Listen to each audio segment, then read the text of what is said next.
retour sur le plateau de votre émission Société. Merci à vous de nous rejoindre. Quel bonheur de vous retrouver depuis le port de Jaffa. Nous sommes ensemble en live. Voici le menu que nous vous proposons. Le Mexique à Tel Aviv, c'est possible. Notre chronique gastronomie nous emmène au cœur de la ville blanche. Tacos, fajitas, plus besoin de prendre l'avion pour découvrir les saveurs mexicaines. Et du Mexique, direction le Costa Rica. Ses plages de rêve et ses sommets vertigineux, la jungle la plus épaisse, des fonds marins dignes des plus beaux aquariums et des forêts immenses à couper le souffle, nous découvrirons ensemble ce pays classé champion du monde du bonheur. Le drone, cette petite caméra embarquée sur un avion sans pilote, est passé du domaine militaire au domaine civil avec un succès fulgurant. On en parlera avec son créateur israélien, des potentialités, mais aussi des polémiques qui entourent cet outil. Mais tout de suite, les principaux titres de l'actualité.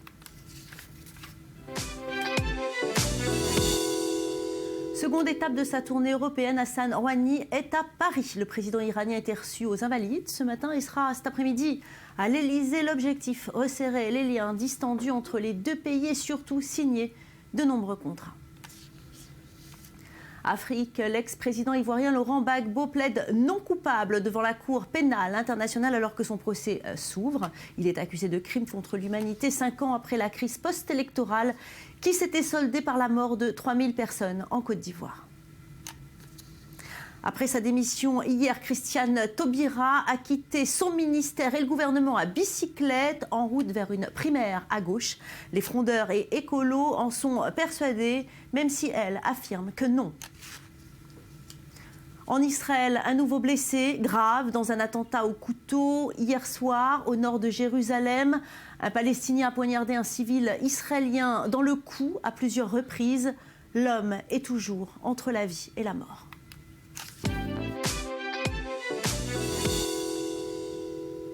Et c'est l'heure de parler maquillage. Mesdames, vous avez toute envie d'un teint naturel, frais et lumineux. Une nouvelle technique de maquillage venue tout droit des États-Unis. Ça fait le buzz.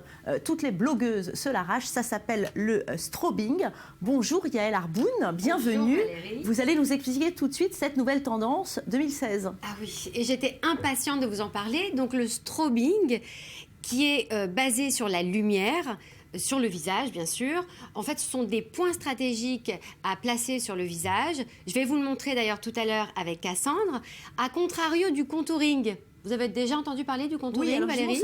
Oui, par Kim Kardashian. Exactement. Ça, vous voyez, Kim Kardashian qui se transforme en indienne.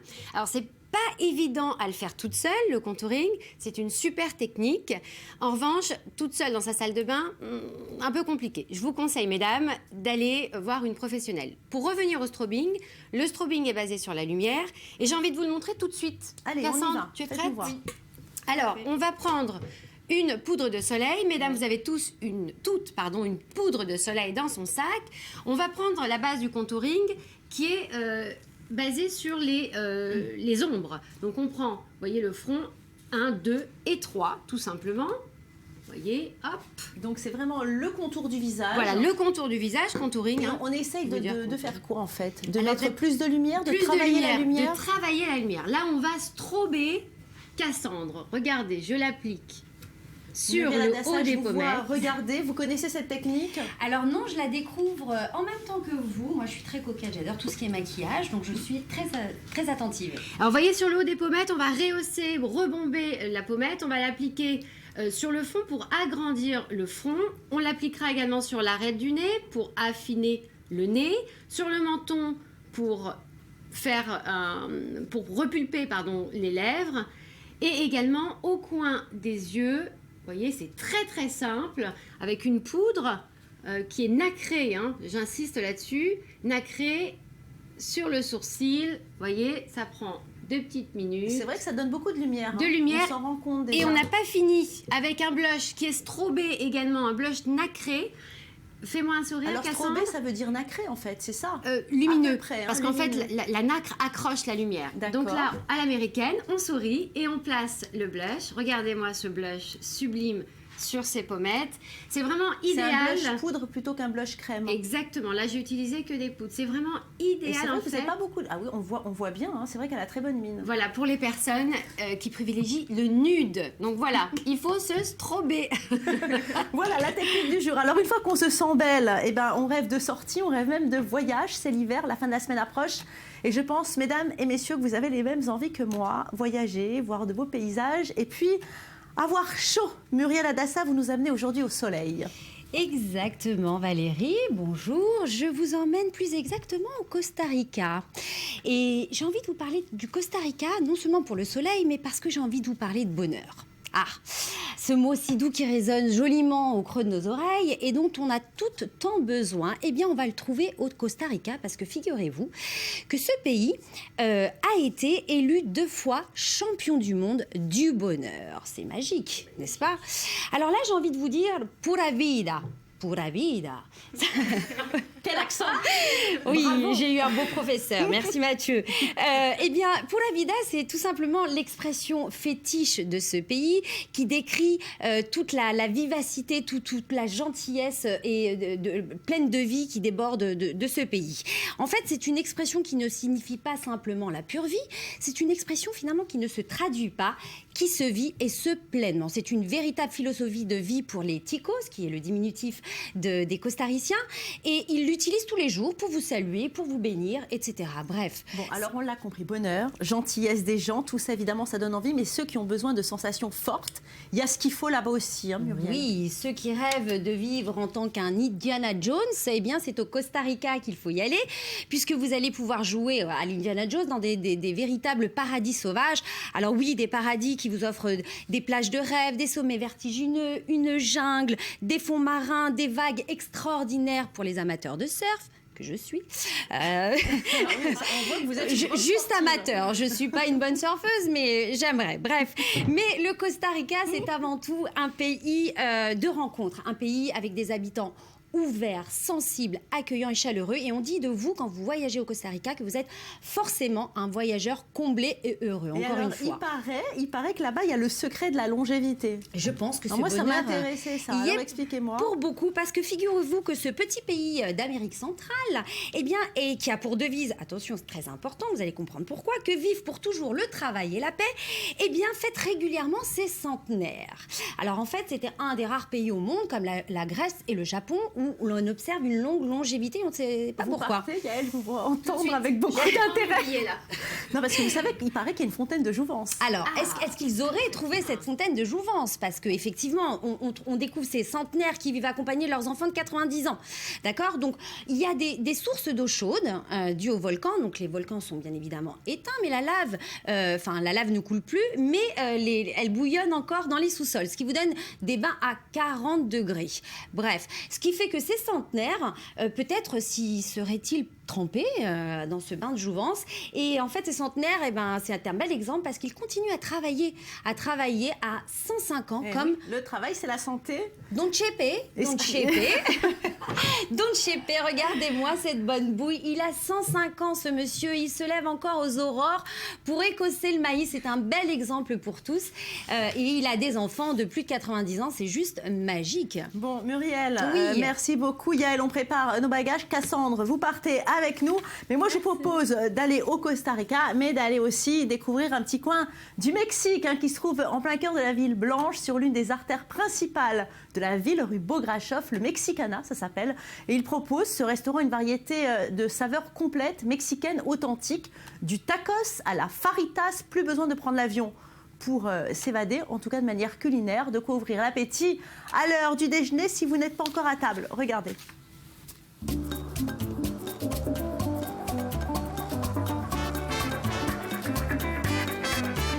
Aujourd'hui, direction le centre de Tel Aviv pour découvrir un restaurant qui sent les épices. Au numéro 7 de la rue Bograchoff, on va découvrir le Mexicana. Au programme, ce sera donc sombrero, moustache, entre autres cactus.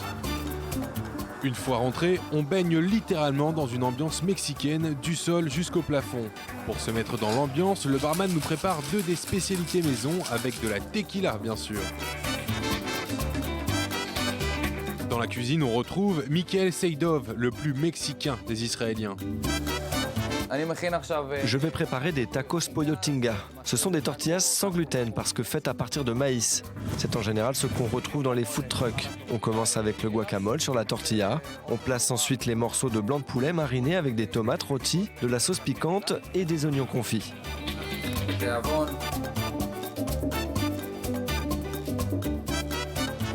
Et quelle chance aujourd'hui d'avoir la plus des invités, Laetitia Loreni.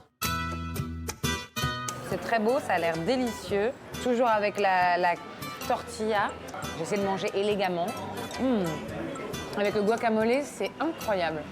Ce qui est vachement bon, c'est que le poulet il est mariné et qu'il n'est pas trop épicé, il est juste relevé légèrement. En fait, ce qui apporte l'épice, c'est un peu l'oignon qui apporte le plus d'épices.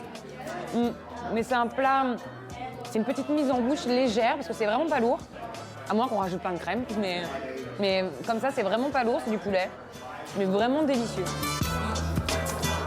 On va préparer une fajitas avec les oignons et des tranches de poivron tricolore. C'est l'un des plats les plus appréciés chez Mexicana. On ajoute du poulet mariné qu'on va saisir un peu sur la plaque de cuisson. On accompagne cette préparation de tortillas et de sauce. J'ajoute de la sauce à fajitas qui est faite avec une base de poivron. On place les fajitas, le plat est extrêmement chaud à tel point que la cuisson des légumes continue. Ici on a du riz mexicain avec de la coriandre et du citron vert. Évidemment on n'oublie pas les haricots noirs. Et c'est parti.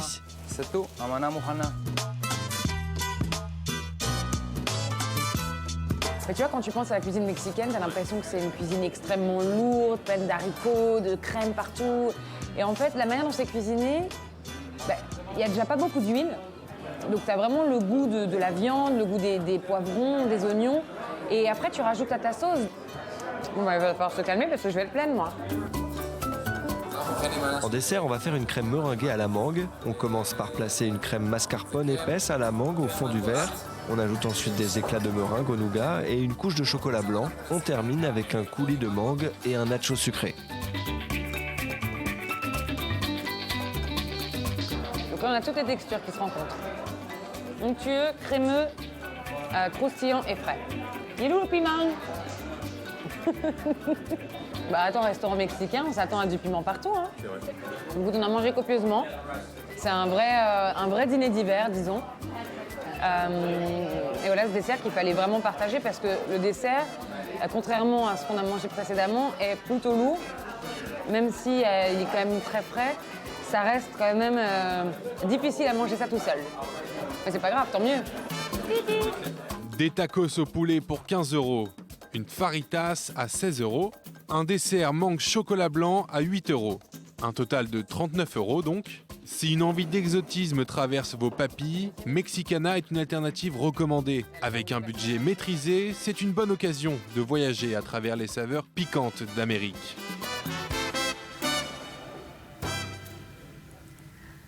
La tequila à consommer avec modération quand même, hein. Le drone, cette petite caméra embarquée sur un robot volant, c'est probablement l'une des inventions les plus géniales de notre temps. Inventée d'abord pour un usage militaire, c'est désormais le monde civil qui s'en empare. Un marché du drone civil qui pèse désormais plusieurs milliards de dollars. Chacun veut son drone pour filmer du sport, redécouvrir sa région ou sous un angle différent tout simplement. Ou bien faire des cartes. À Haïti, par exemple, une organisation aidée de bénévoles utilise des drones pour établir une cartographie précise de l'île, car le séisme de 2010 a rayé de la carte de vastes portions de la capitale Port-au-Prince. Et le travail des secours a été compliqué par l'absence de cartes fiables. Regardez. Surprise dans ce campement près de la capitale haïtienne. Un drone s'apprête à prendre les airs.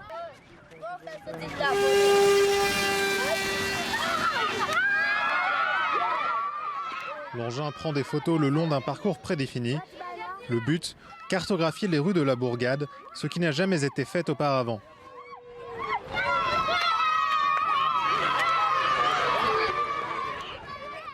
Les photos prises par le drone sont plus détaillées que des images satellites. Utilisées avec l'application OpenStreetMap, elles permettront d'assembler une carte disponible gratuitement sur Internet. À quelques pas de là, deux Haïtiens consultent la carte sur un smartphone.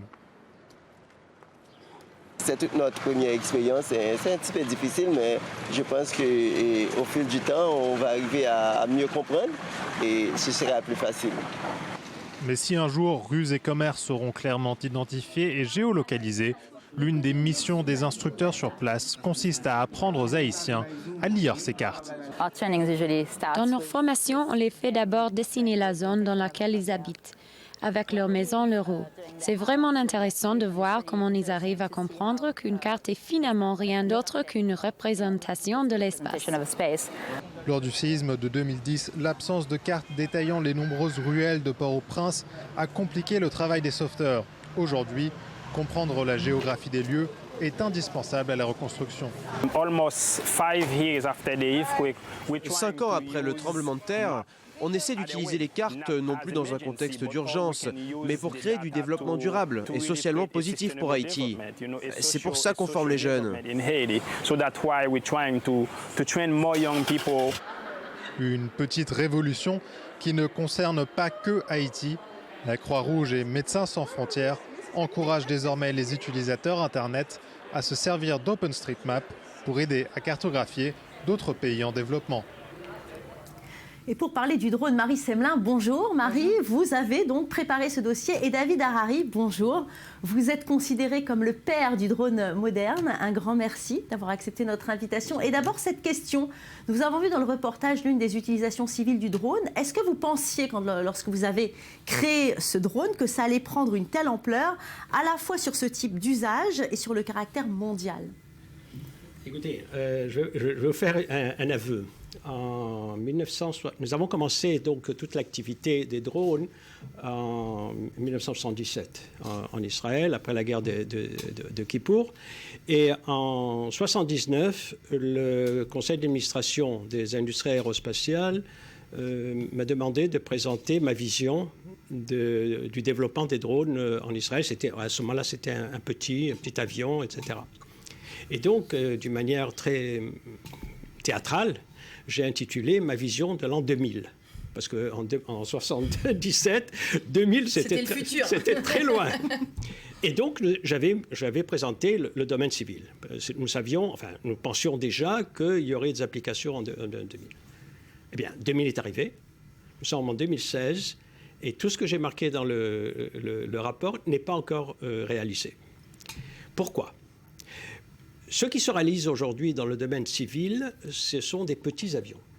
Parce qu'il y avait quelque chose, je n'avais pas pensé, mon équipe aussi n'avait pas pensé avec moi en 78, 79, que nous aurions été régis par la régulation de l'aviation civile, qui est très sévère. On ne permet pas à une plateforme volante de voler sans passer des tests de fiabilité, de sécurité, etc. Et donc, a priori, ça aurait été facile, puisque nous utilisons les mêmes techniques pour développer ces plateformes que des avions pilotés. Mais il existe encore un point où la technologie est en train de trouver les solutions actuellement. C'est ce que dans le jargon international on appelle « see and avoid », c'est-à-dire que le pilote voit et puisse détourner. Mais justement, on va parler quand même de ce passé. Racontez-nous dans quelles circonstances vous avez eu envie de créer un drone. Vous l'imaginiez pour faire quoi, ce drone? Non. Alors, je voudrais quand même remettre les pendules à l'heure. Je ne me suis pas réveillé un jour en disant « je vais créer un avion sans pilote ». Non. L'avion sans pilote existe depuis plus de 100 ans. Je crois qu'on ne sait pas ou on oublie que les premiers avions qui ont volé au début du siècle dernier était piloté à distance. Alors, qu'est-ce qui a changé? C'est le fait qu'il y ait une caméra? Non. Oui, enfin, ce qui a changé, c'est le problème de l'information. Le gros problème, depuis toujours, on a besoin d'avoir de l'information. Et plus on l'a rapidement, et mieux c'est. Et en 1973, à la guerre de Kippour, nous avons été surpris par des missiles sol-air mobiles. Donc, nous n'avions pas l'information en temps réel et nous avons perdu pas mal de pilotes de cette façon-là. Donc, tout de suite après la guerre, nous avons pensé comment faire justement pour avoir cette information en temps réel. Alors, d'abord, c'était évident que si on devait survoler et trouver des zones en danger, il ne fallait pas que le pilote soit là-bas. Donc, il fallait que ce soit un avion piloté à distance. Et puis, puisque ça doit être en temps réel, il faut mettre une caméra de télévision pour pouvoir recevoir les informations. Avoir l'information en temps réel. En tous les cas, quel succès, Marie Semelin, quel succès, racontez-nous. Oui, juste un chiffre qui, je pense, dit beaucoup. Les États-Unis ont demandé aux utilisateurs, aux propriétaires de drones, le mois dernier, de s'enregistrer. C'est la nouvelle législation. Un chiffre 300 000. 300 000, c'est le nombre de personnes qui se sont inscrites. Je pense que c'est assez parlant pour montrer comment le drone a envahi le domaine civil. Et un autre grand, que dis-je, immense marché potentiel, c'est évidemment celui de l'industrie, dans l'agriculture, les transports, pour surveiller les lignes à haute tension, des trains pour livrer du sang pour des hôpitaux qui sont dans des zones isolées. Les potentialités sont juste infinies. Mais ce que je voulais vous montrer aussi, c'est cette fois du sport. Enfin, du sport, vous allez pouvoir le juger. C'est la toute nouvelle Drone Racing League, la ligue de course de drone qui vient d'annoncer la première course officielle de drone. Elle aura lieu à Miami. Regardez.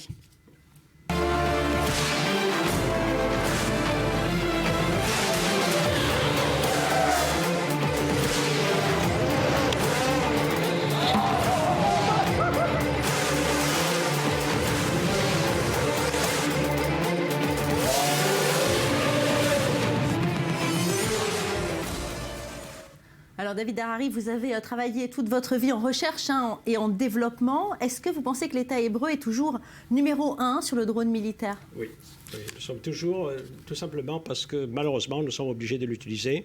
Donc la doctrine militaire s'adapte à chaque évolution de la technologie. Même sur les avions pilotés à distance, la technologie évolue. Et donc, sachez une chose, si en quantité les États-Unis fabriquent plus de systèmes d'avions pilotés à distance qu'Israël, Israël a beaucoup plus de clients que les États-Unis. Israël possède aujourd'hui plus de 55 pays qui utilisent le système israélien. J'ai une question justement sur cette question de l'innovation. Si on prend le champ de la recherche et du développement en général, peut-être vous n'avez pas de réponse, mais je pose la question quand même. Qu'est-ce que c'est le grand défi, le grand challenge pour l'innovation aujourd'hui ? Eh bien, tout simplement, d'après moi, c'est pouvoir utiliser les nouvelles technologies qui sont d'une part l'informatique, qui se développe à grands pas, et tous les systèmes Internet. Aujourd'hui, la communication qui existe entre les différents systèmes passe par les satellites, par l'Internet, et il faudra se protéger. Et ce n'est pas pour rien qu'est sorti un nouveau secteur de recherche qu'on appelle la cybersécurité.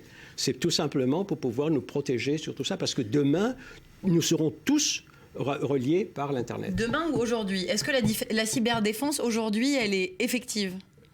Je pense que la cyberdéfense est effective, mais elle évolue parce que le côté attaque aussi évolue, et ça a été le développement de tout. Mais le drone, ça a changé la guerre. C'est quand même pas la même chose d'appuyer sur un bouton pour toucher une cible. Non, absolument pas. Vous avez parfaitement raison, Valérie. Le drone a introduit une nouvelle dimension. En fait, il a introduit 2 nouvelles dimensions. Jusqu'à maintenant, le terrain militaire était dirigé par des cartes plate, c'est-à-dire de 2 dimensions. Aujourd'hui, avec le drone, on fait la guerre en 4 dimensions, avec la hauteur, puisqu'on voit l'image, et avec la 4e dimension, qui est le temps, puisqu'on voit ça évoluer en temps réel. Donc ça a été un bouleversement. Et ceci entraîne aussi un développement dans d'autres secteurs. Il y a la rupture aussi entre le lieu de la guerre et le fait de la faire. C'est vrai. Merci beaucoup absolument. À vous deux, David Harari. Merci à vous d'être venu sur ce plateau. Marie, merci de nous avoir proposé ce dossier. On se retrouve la semaine prochaine pour 1 heure en direct tous les jours. Ne changez pas de chaîne. Vous êtes au bon endroit. Au revoir.